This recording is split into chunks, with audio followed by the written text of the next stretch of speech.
Au sein d'une institution millénaire, l'Église catholique, j'ai vu l'amour grandir, s'inverser, mourir. J'y ai rencontré Sioux, femme et religieuse au défi de ses vœux. Je m'y suis fié à mon prêtre et thérapeute pour m'assurer de rester droit face à mon Seigneur, loin de mon penchant à l'homosexualité. Moi, je m'appelle Jérôme, aussi fictif que miroir d'un réel. Au fil des épisodes de ce podcast, je vous raconte les lieux et les rencontres qui ont fait évoluer mon regard sur l'homosexualité et l'ecclésia.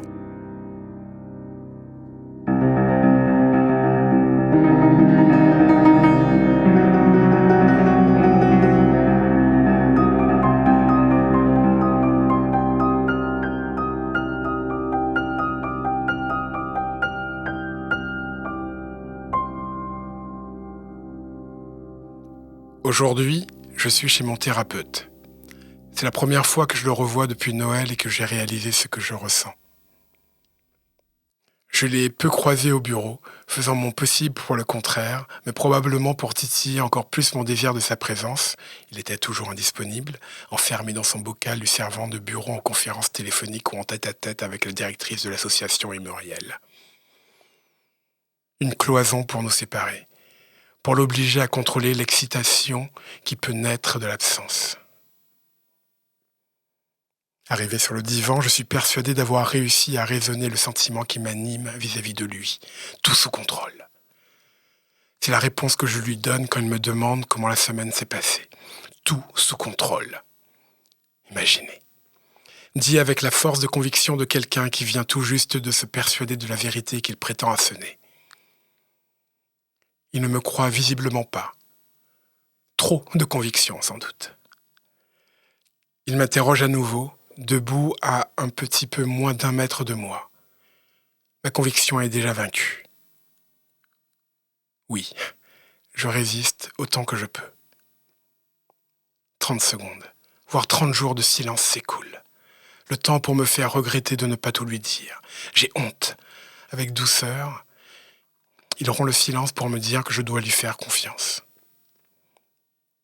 Des larmes coulent doucement de mes yeux. Puis un torrent. Il ne bouge pas. Je lève les yeux vers lui. Il me fixe avec tendresse. Sa tendresse me tue. Ou plutôt, pour être plus précis, fait fondre tout mon être. Mon désarroi se calme. Il ne reste de nouveau plus que le silence. À nouveau un long silence.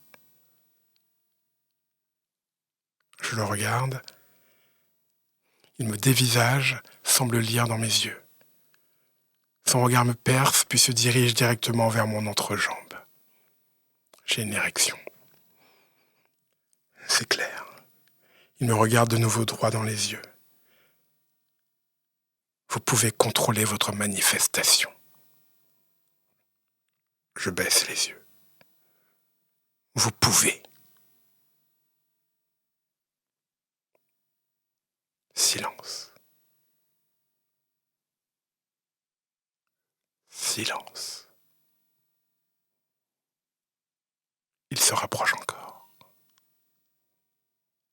Mon excitation ne veut pas se calmer, je ne peux pas.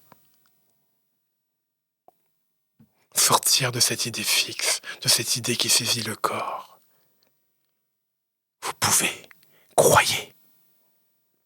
J'essaie de penser à autre chose. Que je l'aime, non, c'est trop lié au problème. Je me concentre pour faire revenir la sensation d'une plongée dans la mer fraîche, qui calme le feu. Je nage au milieu des poissons, la mer, les poissons, les coquillages, la lumière du soleil filtre par les eaux. Le corps dans l'eau fraîche, à contempler les reflets, Les reflets jouent avec mon esprit. Ils s'éloignent. Le niveau de l'eau baisse. Calmement, arrive au niveau des genoux. Le soleil m'éblouit. Je suis en sueur, je brûle. Tristan, mon thérapeute à côté de moi. À 2 centimètres de moi, la mer, les poissons, Jésus. Tristan, aucune pensée ne réussit à m'éloigner de lui. Écoutez-moi, vous pouvez. Le chaos dans ma tête réussit pourtant à amorcer l'apaisement. Allez, le ramollissement de mon ennemi, je le lui dis. Il me répond, vraiment ? Il presse. Notre ennemi commun. Il me tient sa main. Je l'enlève. Je le veux, mais ce n'est en fait pas possible. Je ne peux pas le corrompre, il remet sa main. Je ne peux pas bouger, je vais lui montrer que je peux me dominer. Faire face, ça marche. Je me calme, il presse. Je suis fichu. Il se redresse et me regarde. Un léger sourire. Il plonge sur mon entrejambe. Il dézippe mon pantalon, descend mon caleçon et me saisit. 2 minutes plus tard, je me rhabille sans un bruit. Lui est assis sur le divan et regarde mon corps nu qui retrouve une dignité. Mon esprit est vide. Je sors, triste, heureux, honteux, soulagé. Soulagé ? De quoi ? Je ne sais pas. Vidé de toute conviction, bonne ou mauvaise. Saisi. Voilà. Je ne voulais pas commencer cette séance comme d'habitude, parce que je pense que je vais mieux. Je voulais vous le dire en personne. Bon. Merci. Je vois qu'il y a quelque chose de mûr dans votre démarche. Mais je dois quand même vous avouer que j'étais inquiet. Comme chacun de mes patients, vous comptez énormément à mes yeux. Vous avez dû recevoir les messages de mon assistant pour savoir ce que vous deveniez. Nous n'avions aucune nouvelle depuis le début de l'année. Cela pouvait être grave. Désolé de ce silence. J'avais besoin de me retrouver seul, même si, comme vous me l'avez expliqué, c'est pas très bon. Un trop grand isolement peut vous amener à ressasser. C'est important d'avoir autour de vous des personnes fiables, solides. Mais cette fois, mon père, c'était efficace. Pour décider de résolutions fermes pour l'année, des résolutions que je me sens capable de tenir. Je crois que j'ai besoin d'essayer autre chose et surtout de croire en moi. Je suis d'accord. C'est une partie essentielle du travail sur vous. J'ai besoin de ça parce que quelque part, je trouve que nous n'avançons pas assez vite. J'ai du mal avec les retours en arrière sur mon enfance, être plongé dans l'ambiance sombre du bureau.